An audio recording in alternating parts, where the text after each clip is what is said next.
মাঘ মাসের চতুর্থী তিথিতে হয় রটন্তী কালী পুজো। শাস্ত্র মতে এই বিশেষ তিথিতে মা কালীর আরাধনা করলে মেলে 4টি অসাধ্য ফল। প্রচলিত ধর্মীয় বিশ্বাস ও শাস্ত্রীয় তথ্য অনুযায়ী রটন্তী কালী পুজো করলে আপনার চারপাশে থাকা নেতিবাচক শক্তি বা নজরদোষ নিমেষেই কেটে যায়। মায়ের খড়গের তেজে অশুভ শক্তি আপনার ধারে কাছেও আসতে পারে না। দ্বিতীয়ত, এই পুজোয় মায়ের আশীর্বাদে আপনার মন থেকে সব ভয় দূর হয়, ফিরে আসে আত্মবিশ্বাস। তৃতীয়ত, যাদের শনি বা রাহুর দশা চলছে তাদের জন্য রটন্তী কালী পুজো মহৌষধ।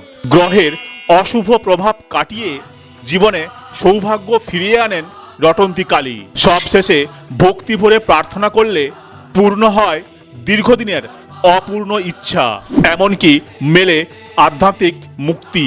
রটন্তী কালীর আশীর্বাদ পেতে কমেন্টে ভক্তি ভরে লিখুন, জয় মা কৃষ্ণকালীর জয়।